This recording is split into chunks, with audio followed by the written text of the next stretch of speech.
What is up, everybody? Resale Renegade here, ResaleRenegade.com. Check out the link in the description below. It links to the website. It is Friday. That means it's business book club time. If you don't know what we're doing, we are doing a book club on Fridays. Our current book is 4 Hour Workweek. If you don't have that book, check out the link in the description below. Link over to Amazon or pick it up in a thrift store. Find it somewhere. Follow along. So, last time I did up till page 28. This time I did up to page 48. Which is the conclusion of chapter, I believe, 3. So we'll be on chapter 4 next week. And this one would be a short video. Really, it was just kind of I kind of felt like it was just an expansion on the first 28 pages, really. But the book is all about working smarter. So that's kind of what the whole chapter was about. But there's a couple things that really spoke to me. I actually, I highlight like a madman. So the one thing that really kind of stuck out to me in this section was on page 33, there's a section that says the timing is never right. And he says, someday is a disease that will take your dreams to the grave with you. If it's important to you and you want to do it eventually, just do it and correct course along the way.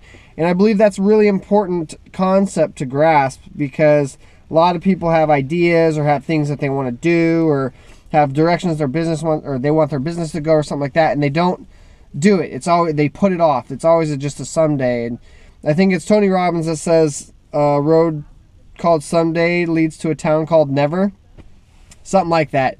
Anyway, and it's true. And the more you procrastinate things, like for instance, my big procrastination right now is I've been trying to get another VA, and I just don't want to deal with the interview process. And so I've been putting it off and putting it off and putting it off, even though when I had one before, it was so much better. I just don't want to go through the deal again, but I'm gonna get on that, because this has kind of inspired me to do that. Another thing that really spoke to me in the third chapter, the whole third chapter is about fear setting. And basically what fear setting is defining your absolute worst case scenario and then realizing that's probably not going to be that bad anyway. And he talks about he's running a business and he's working 15-hour days, 300,000 hours a week or whatever it is. And he wants to take this trip to go around the world or whatever. And he defines this horrible case scenario. And then suddenly it's like, oh, I could easily recover from that if that even happened. And so the probability of the worst case scenario happening is not really that bad, but the probability of it changing my life in a great manner is, you know, pretty good. So it's kind of like a pro and a con type thing. And he decides to take this trip around the world. He makes a bunch more money or whatever. But the concept that I enjoyed about that is setting your worst case scenario. Because when you do that, it kind of clears everything up and you think, oh, I'm probably being a little irrational about it. Excuse me. And it's probably not going to happen that way. And even if it did, I could probably recover. So screw it, let's do it. You know, it gives you kind of a little bit of power in that manner. And I like that. And there's a little thing that I highlighted. It says, risks weren't that scary once you took them.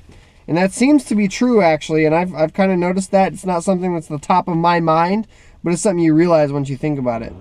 And then the last thing that really kind of got me motivated was on page 46 and 47 is the questions, where he asks you to define your nightmare, the absolute worst case that could possibly happen if you did what you were considering. And he kind of just ramps you up and goes through and talks about getting your mind right to make a good decision not based in fear. So I really enjoyed that. I thought that the last 20 pages that I read were pretty good. It was, you know, it kind of got me in the right mentality, the right mode to try and think of some stuff about my business and how I could improve it, and ways that I could maybe take that jump and push a little bit harder and do a little bit extra, or do something a little bit differently, and not be so concerned about, oh, but what if it goes wrong or something like that. So I like that about the chapter. I kind of felt like they were mostly motivational.